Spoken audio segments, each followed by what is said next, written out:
Greetings, citizens. Today we talk about the Dragonfly and, of course, the continuation of the Ctrl plus Vanguard controversy. All that today in the BlastCast.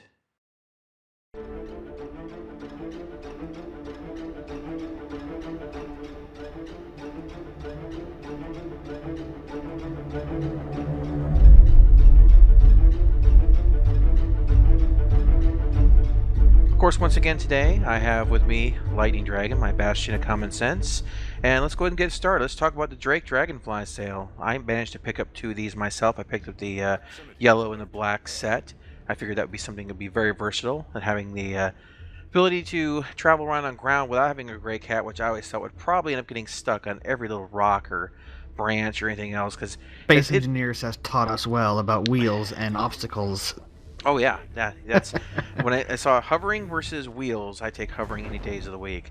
And there was, of course, the option to buy the Caterpillar non-LTI 245, and the option to buy the Caterpillar with two Dragonflies for $300, and all that would have LTI. Now that did cause a little bit of stir on the forums, but of course, anytime LTI comes up, there's always a stir on the forums. The sky is falling. The sky is falling. Yeah, I don't think it's unreasonable. In fact, it's a really good deal if you think about it, because you're getting those extra ships for $55 instead of $65 for the two Dragonflies. So you save another $10 as opposed to just $5. So if you are looking for a really decent cargo ship, I really think with the size changes that we're seeing with the Caterpillar.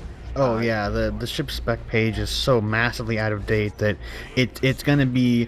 Well, I think what they have there is like 66 or 68, and people had already went in there and said, "Well, there's no way it's going to be that big," and they estimated it was going to be like 114. And they actually showed the very early white boxing. I wouldn't even call it white boxing. It's like blocking out the ship at this point. And a couple times in the video, it's the what's the name of the episodes they call it? It's ship shape or something. Yeah. Anyway, in a couple of those parts, you actually see them looking out through the side of the ship, and you can see just how long it is, and it's got to be double that. I wouldn't be surprised if you're looking at a ship that's between 130 and even 150 meters in length. The ship is huge looking. Yeah, it's a space train. And my brother picked it up. He traded in his Hull B and his Hull C to snag it, because I think overall it's going to be a much more effective ship for what we're doing. When it comes to either space mining or ground mining in particular, the fact that the doors open on the side of each one of those sections, and you have a built-in tractor beam to move the containers in. You didn't even have to leave the ship. Right, so when we're doing our mining, when Lightning here has his Orion, or I have my Prospector, basically all he has to do with those containers are either ejected, disconnected, or whatever, grab them, and then drag them in. A ship just seems to be just very solid. And what I like about ships that have internal cargo is that you can't tell from a glance if they're carrying anything. Now with the whole Hull series, it's very easy to see if they're carrying something or not, because they're just a visual inspection. You can see just how much cargo they have, because the ship has to extend outwards, and you have all these arms that come off, and you attach all the cargo to those arms, so you can tell if it's fully loaded at a glance. You can tell if it has absolutely no cargo at all. You can tell how much cargo it has just from the signature radius, because of how the scanning is going to work eventually. Yeah, so I think if you're really looking for something that's going to give a very nice kind of a smaller crew requirement, I don't know what the final crew requirement is going to be, but I don't imagine it's going to be anything like the Hull C. The ship spec page says it's 5, and it might be between 5 and 6, because you have to look at, you have like a pilot, you have like 2 or maybe even up to 4 gunners, and then you might have like 1 or 2 extra offhand dudes for like tractor beams and stuff, because you look at that and there's the minimum crew requirement. So the minimum crew requirement might be 5, because you have a pilot and then like gunners, but like a full crew complement, because you're gonna have, like, you want to have someone on the tractor beam or something, you might be looking at maybe 7 or 8 at most. Yeah, but I think it can run with a lot less than that. I mean, I'm sure. Just going for the basics. But, as especially I said, if they change the way that the turrets work, and they just slave all turrets to a console, and you just have one dude just hanging out in a chair with all the turrets slaved to him, and just using a remote camera on whatever turret that's the most ideal.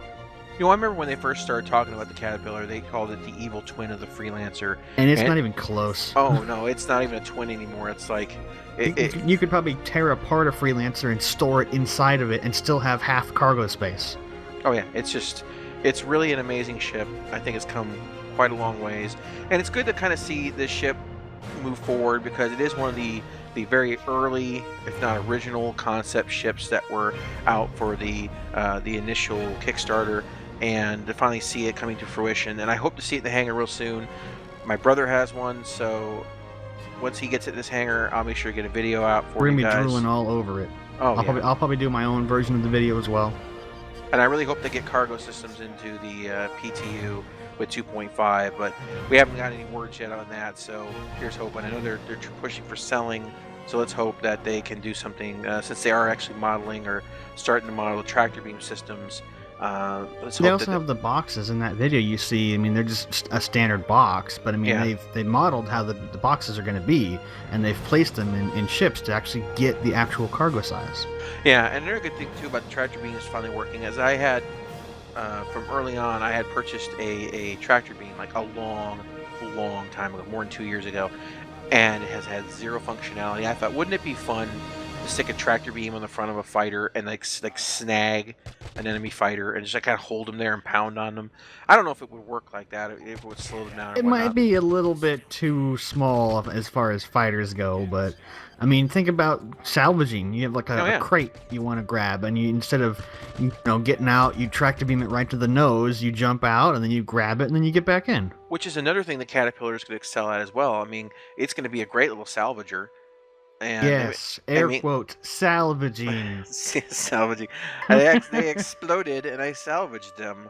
No, so yeah, I think that's going to be another great ship to have an opportunity to salvage. I remember when the Cutlass came out, initially it had that tractor beam that would animate out of the back door, and it was supposed to... little ball. Yeah, little ball, and it was supposed to be there for salvaging. Then later on, the later versions, the ball was removed and whatnot. Well, it's kind of sad because I thought that was kind of a cool concept. You kind of turn your ship around. Well, they're supposed to be remodeling the internal space of the Cutlass still. That was one of the things they talked about, and they actually had concept art, or not concept art, but actually like in-game screenshots of, it may have been concept art. But anyway, they had art or whatever showing this is what we're going to change it to, and I think they were talking about how it was going to get a little bit bigger as well. They were thinking it might get a little bit wider, a little bit longer, because it didn't have quite all the things they wanted. And I believe in the neck area they were going to add like a mini crew quarters, kind of like what ship is that? Kind of like the 300 series? The Freelancer has it, the mini crew quarters, and that right behind the cockpit. But whatever they do, there's a lot of changes still coming on those lines of ships. The 300, the Cutlass. A lot of the early ships. I mean, even the Freelancer, it's still in that overhaul stage, and we're still on one of the older models. Yeah, well, the basic Freelancer has been updated, but the Freelancer Max, which I have, and also the Freelancer Dur, which I also have, I'm looking forward to seeing what those final models come out with and actually flying them in the PU. Not so much as combat. Right now, taking those ships out in the PU, I find that while it's fun, since the PU is heavily focused right now on combat, that's not as effective. Right now, I think the best ship to fly in the PU is probably the Saber. Starfarer. You just melt things with those main guns. I don't know. The Starfarer, it took a lot of damage because it couldn't get out of the way of anything. Obviously, I mean, I don't expect it to. It's a big ship. Well, until we get real shield levels and pipeline and actual armor, because the shields right now are so worthless that you might as well not even have shields. They go down instantly. Oh yeah. So we're going to see a lot of changes. Hopefully the pipeline comes in 2.5 as well. I would love to see the pipeline finally. Which is probably why turrets are broken as far as firing. Like only ammo-based turrets work because it's an ammo-based weapon. Where the energy ones, it's like they have an internal battery. Yeah. And once that battery is drained, there's nothing to charge it back up. So you get like maybe 10 to 50 shots depending on what kind of weapon you have, and then you're just done. Can't fire anymore, and you're like, why don't I have any more ammo? Or can't I shoot? It's energy weapons. I should shoot forever. Yeah, well, I'm sure that'll be worked out. But for me, this week was very impressive. Meohfumado. I'm hoping I'm saying that right. Once again, that name is difficult as all hell. I'll just go ahead and post it on the screen here Translate. Again. Oh, good gravy.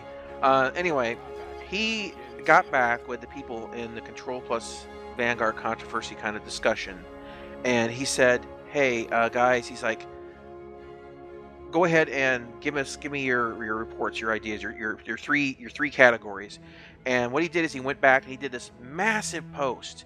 Like Uh, 3 or 4 it was, posts long. yeah, it was 4 posts long, and he did a breakdown of everything that most people were saying pretty much universally. Like, this is what's wrong with the ship.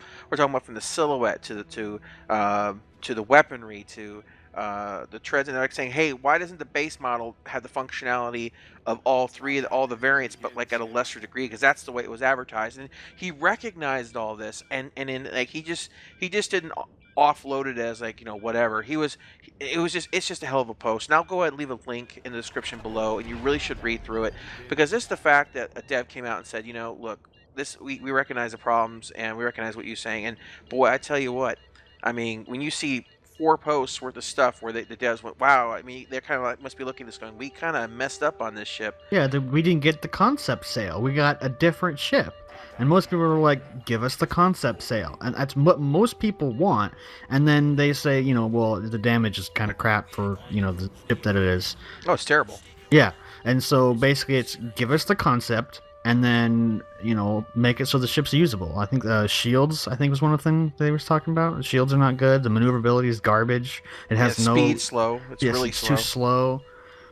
But as you go through that, if you go through that forum post, guys, you're gonna see people have posted pictures or suggestions of where to move the weapons, how to change things so that it could be in a better position to do the job that was supposed to do. And they're saying, look, at the same cost, I can get a constellation that basically will outgun, out-missile. Oh, sorry. It'll basically do everything that the Vanguard does, but do it way better. And so they're like, why would I want to buy the Vanguard by any stretch of the imagination? And they brought up a lot of good points. And I think this comes down to a little bit of the conflict of early designs versus later designs. And you think about, I think the Constellation has some like 40 something missiles on the thing, and it's got those missile arms, it's got the internal missile bays. It's got those four guns on the engines that point forward, and the 2 turrets, and it's got a snub fighter. I mean, it's really a beast. I'd like to also point out that basically the Vanguard is the same price as the Retaliator, which is a heavy anti-capital ship bomber. Yeah, and it's just like, so all that cost, you're basically right now getting a ship that really is subpar. You're getting the was that the HE-111 that Russia made, where it wasn't good enough as a heavy fighter, it wasn't good enough as an attack airplane, it just kept getting, pushed back. Well, it's decent here, and then eventually it's like, well, I guess we can use it for a night fighter for raids, and I mean, it kept getting pushed back. It wasn't a bad fighter, it's just, it was so out-classed, out-technologied, if that's a word, it is now, by all the other fighters, that it just wasn't good enough anymore. And that's kind of what we're seeing in Star Citizen. The Vanguard is the HE-111. I think it's HE-111. You might be right, but I think I keep thinking you say HE-111, I think bomber for some reason. But I played a lot of IL-2. Yeah, no, the HE-111 was the heavy fighter. The HE-112, I believe, was the medium bomber. Yeah. Okay, it's been a while since I played IL-2, so my memory's a little rusty. All I remember is that people will get a large bomber and then drop a bomb on the runway and kill your teammates. Really obnoxious. Yeah. It was a nice thing about that game we won't speak of is you were invulnerable on the runway to teams, your friendlies. The only good thing about that. So yeah, this is a really good stuff, guys. I really recommend checking it out if you do own a Vanguard or if you're interested in buying a Vanguard. I would honestly, from this recognition, there's been a lot of silence here. I would expect to see physical and utility changes in this ship in the upcoming months, because they're taking a lot of hard looks at these ships, and as people are actually starting to play them, because they said we're still in alpha, people are flying them, playing with them, and going, okay, look, this needs to be fixed, and we're getting some very positive feedback on this. And this is pretty common, actually, like when you're developing a game, a lot of stuff seems good on paper, and you put it out there and it isn't very good. But I've honestly never seen this many almost universal complaints that you have to respond to them in 4 posts in a row. to what people are saying because it's literally that far off from the And concept. it's like more than a full page. Like I've got a 1080 monitor, and if I go and hit the maximize screen, I have to scroll to get to the bottom of it. It's like 2 pages almost of text, and Maybe there's more. 4 of them. Yeah, absolutely. So yeah. But yeah, this week has actually been pretty slow, guys. There's not a whole lot of news to report on. The sale goes on, I think, through the end of next weekend. So if you're looking for a nice ground vehicle to add to your collection, look at those. So probably to like the Dragonflies. 25th or something, Something 25th or around those areas. 26th. Yeah. So we can actually have a time. What is it? It's June 2016. For anybody that's not watching this on release day. Yeah. So basically, they right now one of the things is that the yellow one. I think they said that's the only one the only time you're gonna be able to get the yellow one is the if you get it during the concept sale, which doesn't make a lot of sense to me because I thought they said you would be able to color your ships in the persistent universe or paint them to a degree. Maybe you're only gonna be able to paint certain parts. I don't know, but to me it seems like a color wouldn't be a big deal because if you're supposed to be able to paint your ships anyway. I'm sure that's something they're gonna go back on. It might be like it's gonna be like if they sell it again, they won't sell the yellow one until like we get the full-fledged game. I think that'd be more in line of what they're talking about. Yeah, like, we're not going to have a concept sale of the yellow one again. But, I mean, how many people out there, raise your hand if you're going to buy the yellow one? I mean, unless it was red. I mean, red goes faster, we all know. Oh yeah. So I mean, they went down the whole rap line with the black and yellow scheme. I like that song. It is stupid, and it's mindless, and it's just new age dumb rap. But it's got a catchy tune. I like the stupid song. I don't know. I'm weird. Hey, that's okay. To each their own. But anyway, guys, leave comments down below about what you think about the Dragonfly, what you think about the situation of adding LTI to an already existing concept ship by adding 2 other ships with it, that package deal, and also as well, if you go and read what the feedback from the developer, what do you think about that the response? Does it encourage you? Are you happy to see them finally coming out and saying, "Oops"? Oops, and we did it again. So it's basically pretty slow week. No sense go ahead and rambling on and on about things that don't matter too much. Except there's one last thing we have to talk about. It's super important. You have no idea how important this is. Are you ready? I'm ready. I'm using my desk mic on TeamSpeak, and it sounds different. I think it sounds better. I sound really nasally with my headset microphone. Jarvis is like, "Oh, you sound fine," but I don't know if anybody cares to comment on that. I know I'd like the opinion. I mean, whatever. It's not a big deal. This is the grand experiment. Let us know if Lightning Dragon sounds better or worse in your opinion. If you want, you can go back, click on a previous one, listen to a couple seconds, hear what he has to say there, and then compare. And it's a really cheap way for me getting clicks. No, just kidding. Oh yeah, click time. Anyway, guys, have a great week. Have fun out there. And we'll catch you next time.